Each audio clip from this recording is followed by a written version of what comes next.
Good afternoon, everybody. My name is still Dauduro Timi. I'm sure you are enjoying this video. Please subscribe, please like, share. The information I'll be conveying in this video is not restricted to students within my confine. It is a global standard. It is a standard for all. Therefore, you might be acquainted with some of the information I'm teaching out, but it will definitely help some of the people who are around you or in other institutions. This video is also very, very important to all teacher training programs and all teacher training institutions. Therefore, if you have a friend or a colleague in any of the teacher training institutions, you can as well forward this video to them. It will do them a lot of good. Now, let's quickly run through lesson plan formats. In the civil engineer who uses what we call the building plan, it is the work of the civil engineer to write out all that is required for the building project. It draws out the plan, it gives the measurements of how this should go, how this should be. That is the sole work of the civil engineer. And so also as a teacher, it is your right, because you've been taught on how to break down the syllables to scheme. Therefore, it is now your right to take charge of the responsibility of teaching that topic you want to teach. I've seen situations where students, teachers, and teachers in training will say, it is this way that I found it and therefore I'm going that way. No, you are the driver in this vehicle. You control the vehicle. You control the steering.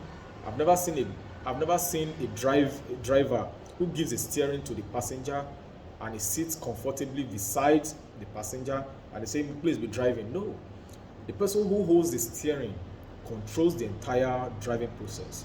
So also you as a teacher, if you find yourself in any class, you are the driver of that class. And therefore, you must ensure that you drive the vehicle safely. Now, why do I make that statement? The reason I made that statement is because the scheme, once you are given the scheme, you are at liberty to break it down to a more simplified form that could be easily understood by the students you are teaching at that time. You do not say, this scheme has been broken down, therefore I cannot tamper with it. No.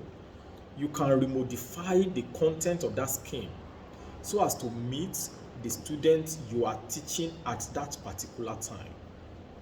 And therefore, if for instance you are to teach and the scheme has written out some things, maybe the way I saw some of the schemes broken down, you want to start a concept and you cannot start with the definition, the simplest concept in that topic. Some of them will just run through some very difficult concepts in that topic without starting from the basics. You as a teacher, you will have to now redefine that topic.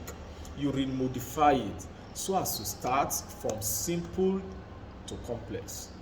That is the essence of that class. That is the essence why you are the master, the driver of that class. And therefore, when you go into any class, always ensure that you look at the mental level of the student you are teaching. That will be what will now guide you in how to present your lesson effectively to that level of student. You cannot be teaching the same way you teach in SS class. You cannot be teaching that same way in GSS class. The mental level of students in SS class is higher than that of those in GSS class. For instance, you are teaching GSS 1. You cannot be using the same method you use in teaching SS1 with the same way you teach people in GSS 1. So always ensure you understand the mental level of your students. Thank you and God bless you.